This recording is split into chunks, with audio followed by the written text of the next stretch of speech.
Pode sentar no instante. Deus, poder, aleluia. Glória a Jesus. Eu quero agradecer a presença de cada um dos servos de Deus. Aleluia, Deus. Pelo carinho. Só estando fora é que nós entendemos, né? E compreendemos o quanto o nosso Brasil é bom e nos faz falta.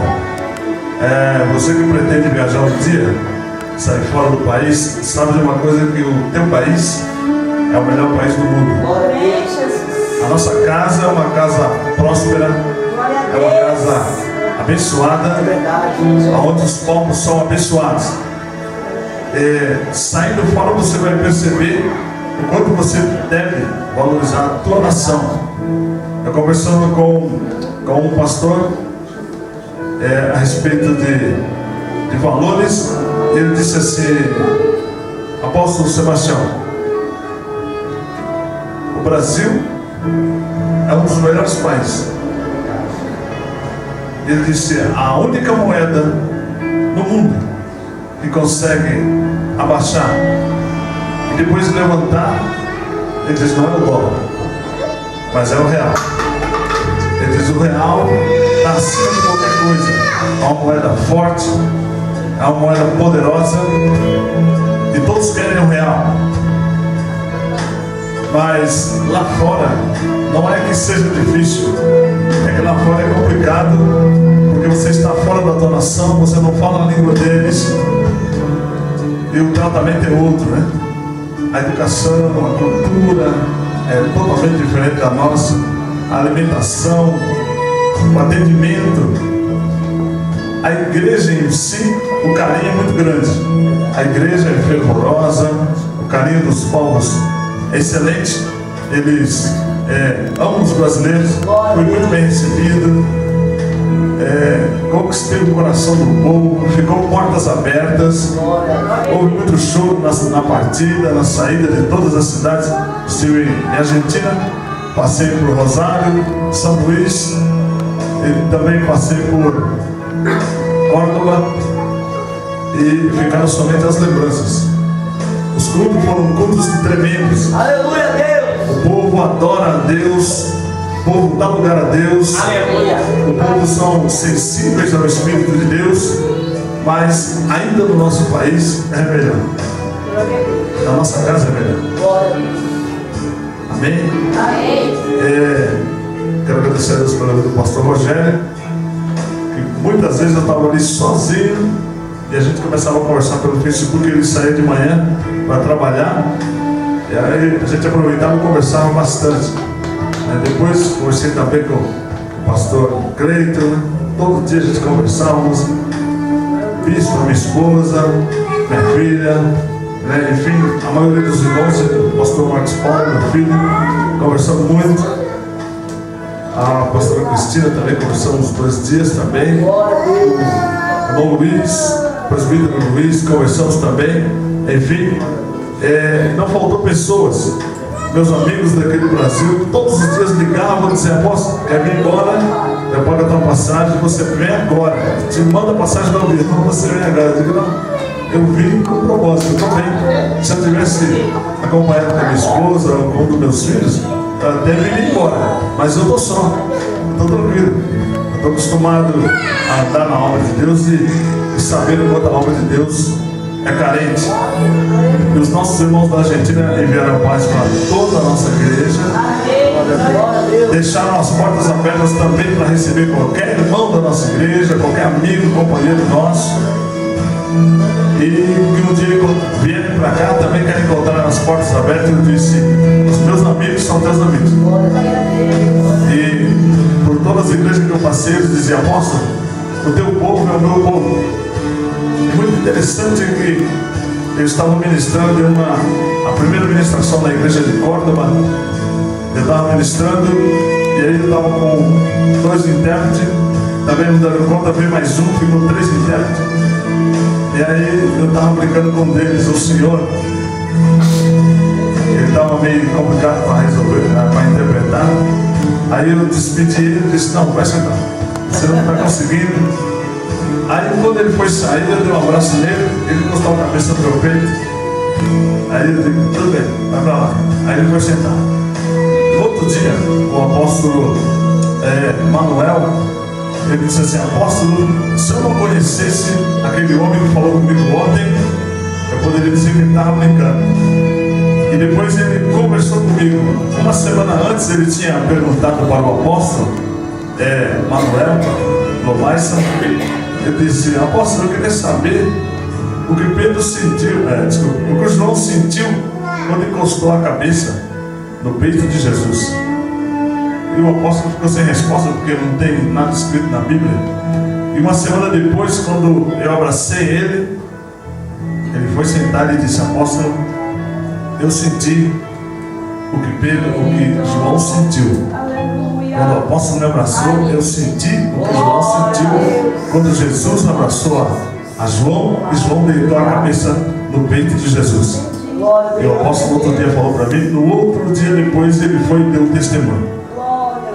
Foram muitos outros, se ministrando numa igreja, e o meu relógio acabou a bateria, e eu deixei o relógio, e aí eu ministrei, e depois eu estava dando testemunho que eu gosto de colecionar relógio. Eu tinha uma coleção, perdi, porque Deus tomou de mim, e depois Deus me deu outra coleção de relógio, e eu tenho relógio até de 15 mil em casa, ganhar, não comprar, ganhar.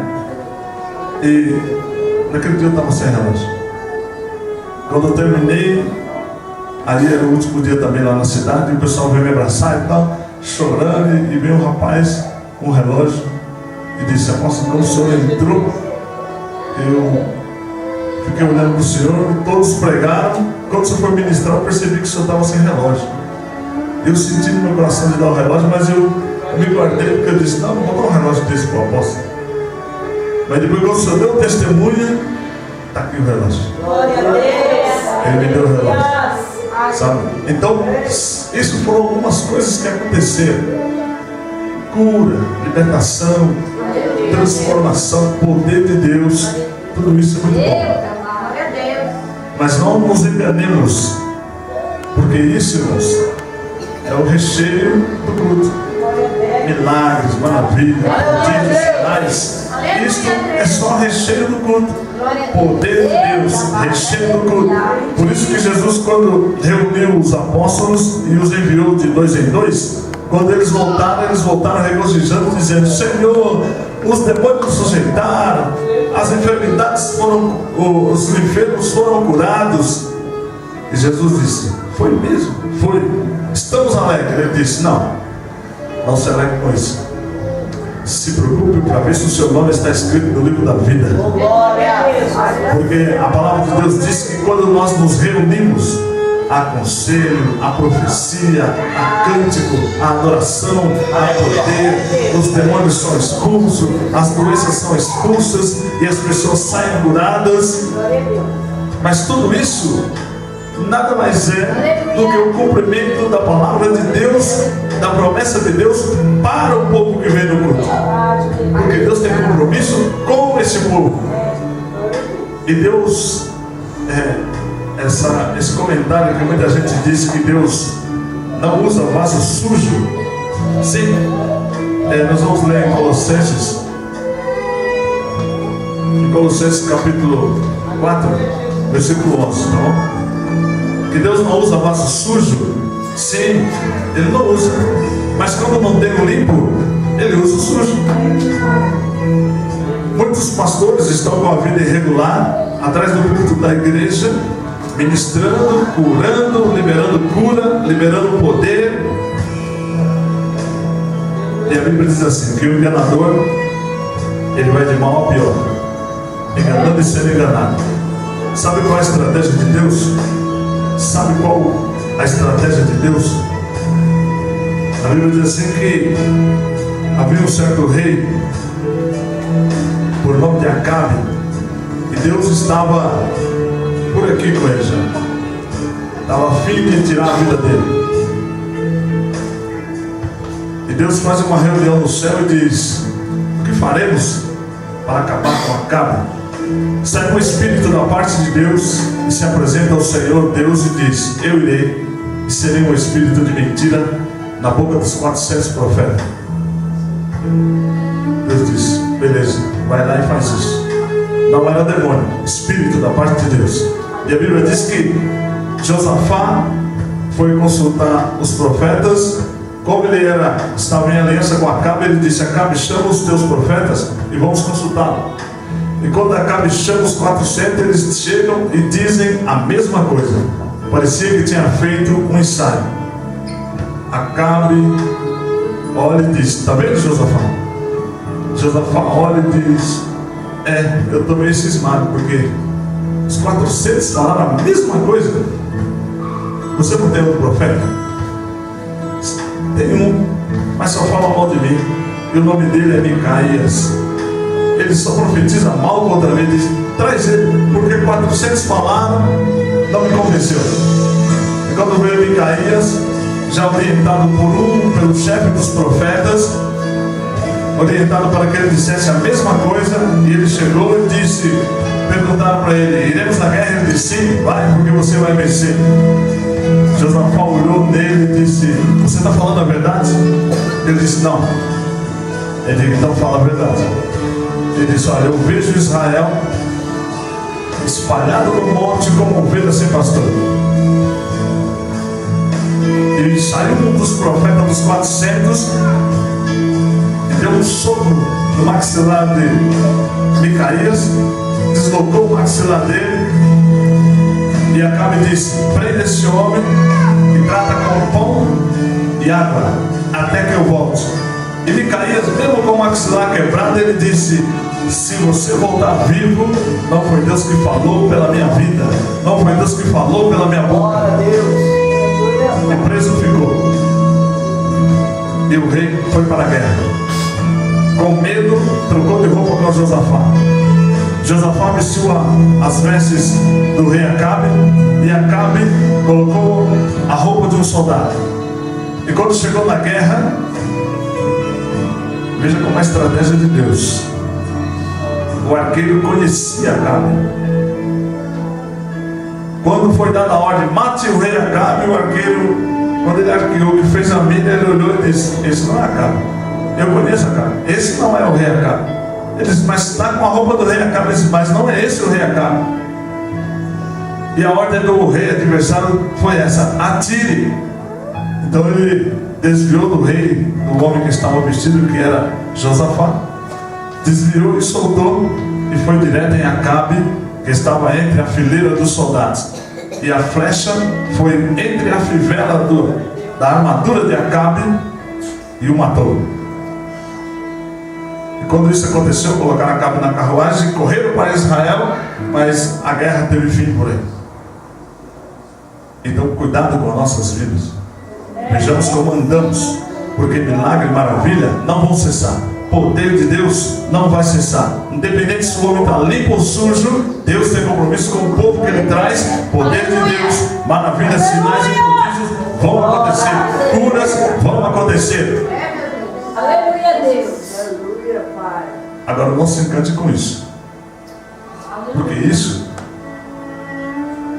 é um compromisso de Deus para o culto. Mas se preocupe se o seu nome está escrito no livro da vida. Porque isso sim é ser salvo. Milagres não salvam ninguém. Vir ao culto todo dia é religiosidade, também não salva ninguém. Mas o que salva é ter o nome escrito no livro da vida. Amém? Abra sua Bíblia então em Colossenses 4. Temos aqui 4 e 11, diz assim, ó: e Jesus chamado justo, os quais, deixa eu ver, eu acho que o versículo está errado. Não é Colossenses, desculpa. É Colossenses, desculpa, Efésios 4 e 11, não Colossenses. Efésios 4 e 11. Eu deixei marcado aqui para mim não me perder. Efésios, aos Efésios, desculpa, igreja, 4 e 11. 4 e 11 de Efésios. Não vou demorar, em nome de Jesus. Diz assim: ele mesmo deu uns para apóstolos, outros para profetas, outros para evangelistas, outros para pastores e outros para doutores. Amém? Eu quero que você preste muita atenção nessa conferência, porque eu tenho uma palavra de Deus revelada para a tua vida. Independente se o teu ministério é apostólico ou se não é apostólico, porque muitas pessoas se misturam, porque eles dizem assim: olha, eu tenho uma chamada apostólica, eu tenho que pôr uma praga apostólica. Não, a praga apostólica, a igreja apostólica qualquer um coloca. Ter o chamado apostólico é diferente. Ter o direcionamento apostólico é diferente. Não adianta ser cristão, mas precisa ter uma decisão. Quem você é? Qual é a tua ideologia? Qual é o teu chamado? Qual o chamado de Deus para a tua vida? Temos cristão perdido. Cada dia ele é uma coisa. Um dia ele é cantor, outro dia ele é ministrador, outro dia ele é ensinador, ele não sabe o que é. Jesus, quando encontrou o cego de Jericó, o cego gritava o seguinte: Jesus, filho de Davi, tem misericórdia de mim. O cego era cego, mas ele não era burro. Ele sabia que lá, em Isaías 11, estava dizendo assim: nascerá no tronco de Jessé um renovo frutificará. Glória a Deus. Sabe? Era a raiz de Davi que Jesus viria. E Jesus só conseguiu ouvir a voz do cego porque o cego dizia: filho de Davi. Ele foi ao encontro de Bartimeu e disse: qual o teu nome? Ele disse: Bartimeu. Ele disse: esse é filho de Timeu. E Timeu quer dizer amigo de Deus. Ele disse: então ele me conhece como eu também o conheço. E muitos cristãos não se identificam com o que faz. Por isso nós vemos aqui os 5 ministérios, 4 e 11 aos Efésios. 4 e 11 aos Efésios. Coloca 4 e 11 aos Efésios, por favor. Nós vemos aqui a estrutura que é formado o ministério. A estrutura que é formado o ministério. Efésios 4 e 11. Glória a Deus, aleluia. Diz assim: e ele mesmo está falando, ele mesmo quem? Deus. E ele mesmo deu uns para apóstolos. No ministério apostólico, você tem a sua mão, você tem 5 dedos. O ministério apostólico, apóstolo, é o indicador. Ele toca, o ministério apostólico toca todos os ministérios. É o único que toca todos os ministérios. Pode ver que você não consegue tocar com os outros, mas o indicador, você toca todos os ministérios. Quem tem uma chamada apostólica, primeira coisa, ele já foi um evangelista. Ele sabe evangelizar. Ele tem a proposta do evangelismo. Ele sabe ir atrás das pessoas, ele sabe onde estão as pessoas, ele tem o recurso do evangelismo. Ele sabe fazer a obra do evangelismo. Quem tem uma chamada apostólica também é profeta. O profeta, ele aponta a direção. O profeta, ele direciona a pessoa aonde ela tem que ir. Direciona a igreja. Um apóstolo, ele não fica perguntando para as pessoas o que vai acontecer, mas ele recebe de Deus, ou quem tem uma chamada apostólica, ele recebe de Deus a visão e ele direciona a igreja. Ele tem capacitação porque ele tem o profético, o ministério profético está na vida dele. Ele é constituído dessa provisão de Deus. Ele também já foi pastor. Ele também tem o doutorado. Ele sabe ensinar. Quem tem a chamada apostólica, ele toca os 4 ministérios: Glória a Deus, aleluia. o pastorado, o doutorado, o evangelista e também o profeta.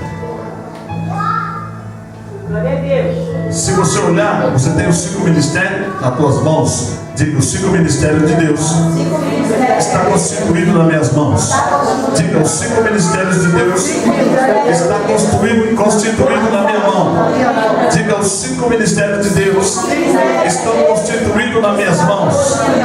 Por isso a palavra de Deus diz para você assim: ide colocar as mãos sobre os enfermos e os curarão. Porque quando você coloca a mão, você está colocando 5 ministérios sobre a cabeça da pessoa. Haverá cura, haverá milagres, haverá maravilhas, haverá sinais, haverá prodígios. Por isso você não pode se encantar quando alguém coloca a mão na cabeça de alguém e cura, porque não é a pessoa, mas os 5 ministérios estão ativos.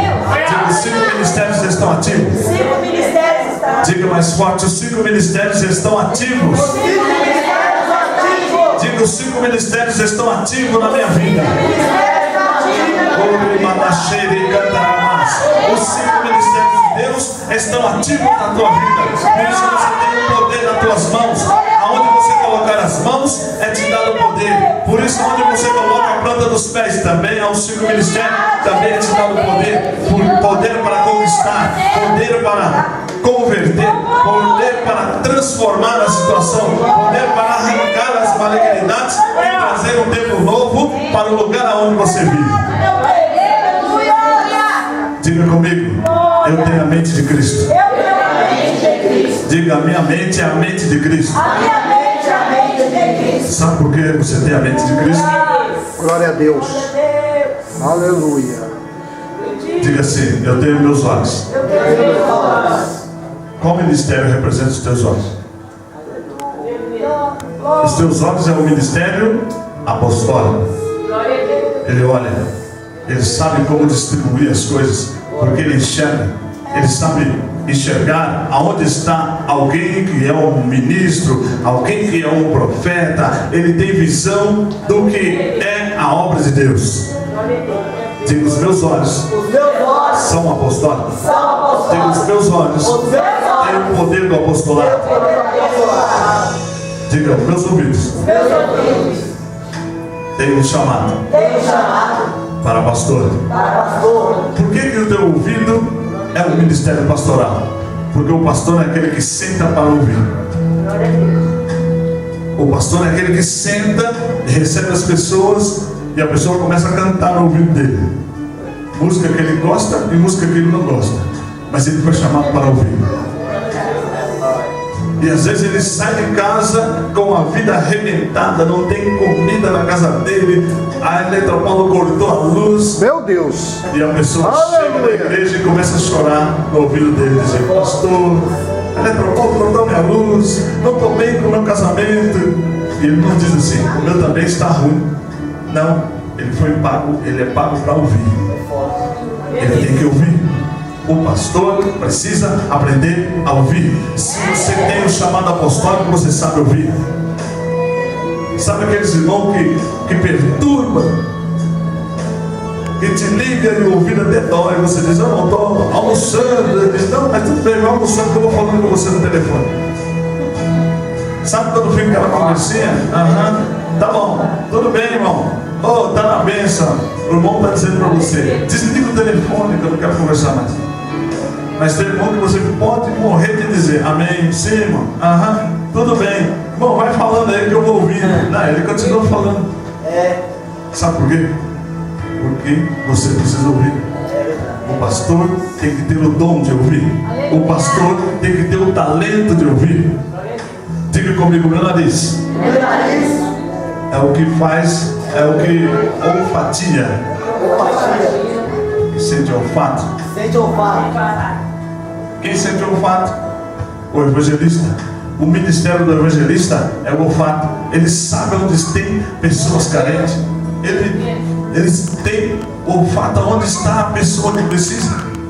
A pessoa que precisa de ser alcançada. O evangelista é como se fosse um caminhão de lixo.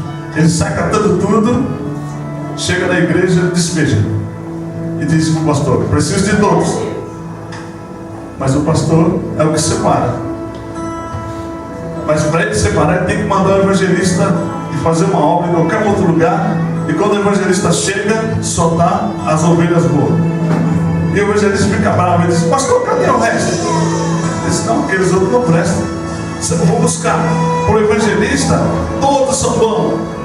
Porque o evangelista não fica na igreja, mas quem fica é o pastor é quem cuida, o pastor é quem separa, o pastor é quem trata, o pastor é quem refina. Por isso o pastor fica lá na igreja, porque ele trata as pessoas. O pastor, ele tem a preocupação de trazer a pessoa curada, sarada, transformada, liberta, renovada, fortificada. Essa é a função do pastor. Mas o evangelista, ele traz qualquer coisa. O missionário traz qualquer coisa e joga lá dentro da igreja e não quer que o pastor jogue fora. Mas tem peça que não é dali. Tem pessoas que Deus chama para o ministério, ficam um tempo, depois saem. Sabe por quê? Porque não é dali. Nós somos um corpo. E o corpo, nem toda peça é do mesmo corpo. Tem pedaços que não faz parte daquele corpo. Diga comigo. A minha boca. A minha boca É um ministério profético. é uma mulher profética. Sabe por que a Bíblia diz toda palavra que sai da tua boca, ela tem poder. Por isso, aquele que tem a chamada apostólica, independente que alguém diga para ele: pastor, eu quero sair da igreja, apóstolo, eu quero sair da igreja. Se você tem a chamada apostólica, você vai chamar com muito carinho e diga: vem aqui, vou te abençoar. Ainda com dor no coração, você vai dizer: eu vou te abençoar. Sabe por quê? A tua mão é abençoada, a tua boca é profética. Quando você colocar a mão na pessoa e enviar ela para outra igreja, você vai depositar sobre ela todas as bênçãos que é o direito dela, para que lá, quando ela chegar, as pessoas de lá, o pastor de lá, quando recebê-la, vai dizer assim: olha, da tua igreja saiu uma pessoa abençoada. Sabe por quê? Porque a bênção de cada membro está na mão do pastor que o recebe.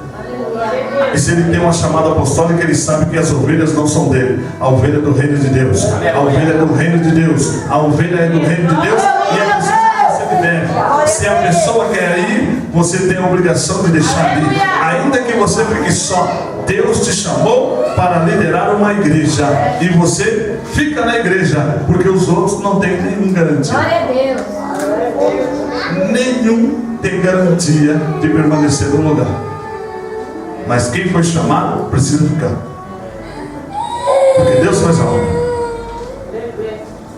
Diga: o meu paladar, Meu paladar, o meu tato, Meu tato é o que traz a sensibilidade. é a sensibilidade. Diga: o meu tato O meu tato é o ministério é o ministério de ensino. de ensino.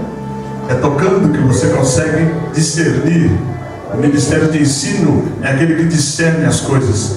É aquele que vai tocando a palavra de Deus, vai tocando a Bíblia, vai todos os dias procurando na Bíblia, ele vai encontrando. Por isso a tua cabeça, você precisa ter a mente de Cristo. Porque a Bíblia diz que Cristo é a cabeça da igreja. E a igreja são os membros. Eu só quero encerrar rapidinho explicando para você uma coisa. Você tem uma coluna chamada coluna vertebral. Todos têm coluna?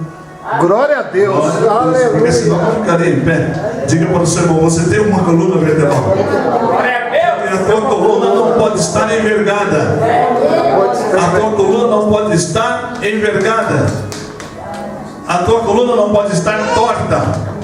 Porque havia uma mulher com um espírito de enfermidade na coluna dela. E aquela mulher andava há 12 anos. Observe, preste muito bem atenção, porque isso é uma revelação de Deus. Aquela mulher andava 12 anos encurvada. Quantos anos ela andava? 12 anos ela andava encurvada. Preste muito bem atenção, porque isso é Glória a importante. Deus. Aleluia. 12 anos. Nós temos as 12 tribos, não é isso? Aquela mulher tinha uma doença de 12 anos. A envergadura da envergadura da coluna dela, ou da vértebra dela, era exatamente o ministério que estava encurvado. O ministério, ela andava encurvada com a cabeça baixa, então a mente de Cristo ela tinha, mas os 5 ministérios na vida dela não estavam funcionando, porque ela só olhava para o chão, ela não olhava para cima. Ela não tinha a visão apostólica, ela não tinha o ministério apostólico funcionando, então ela andava de cabeça baixa. A envergadura da coluna dela, não deixava que ela levantasse a cabeça. Isso impedia as movimentações, isso impedia com que ela realizasse alguma coisa. Então, quando a coluna está envergada, não tem desenvoltura.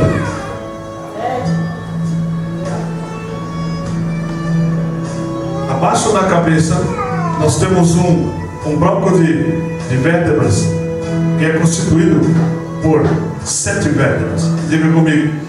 Abaixo da cabeça. Abaixo da cabeça. Eu tenho um bloco de como chama? Vértebras. Desculpa. Eu tenho um bloco de vértebras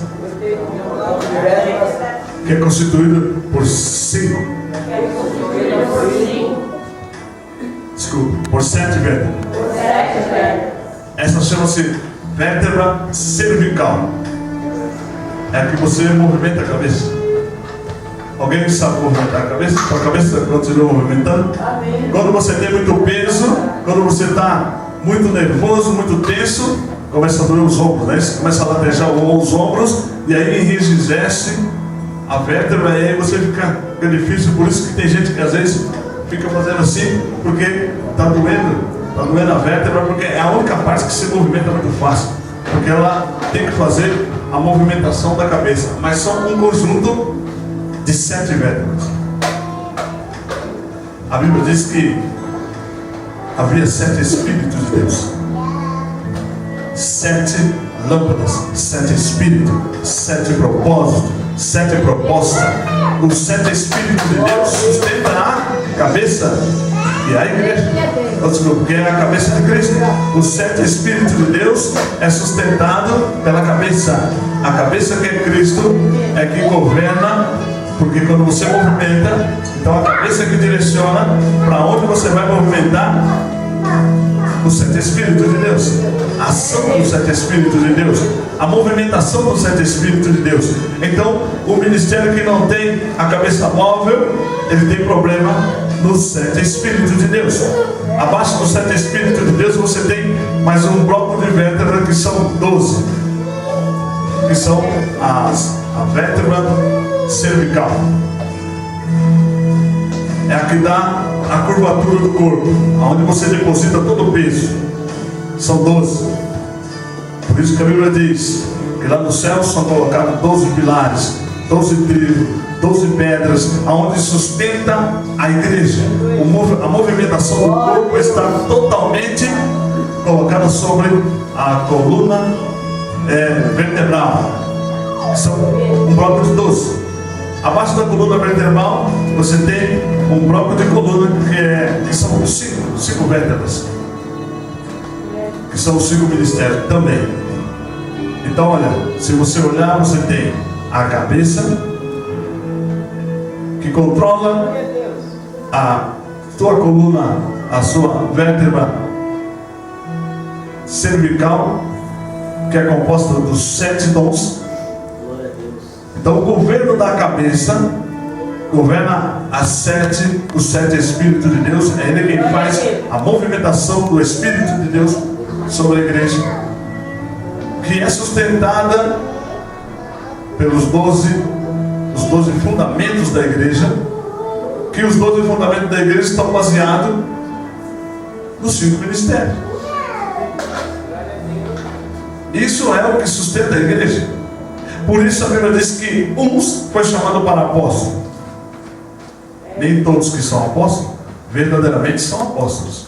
Alguns só têm o nome de apóstolo, porque os sinais, a Bíblia diz que aonde os apóstolos estavam, ali estavam os sinais: curas, prodígios, Aleluia. maravilhas, libertação, transformação. Infelizmente hoje nós vemos apóstolos que querem andar de avião. Não que seja pecado, eu também quero, é muito bom, mas eles querem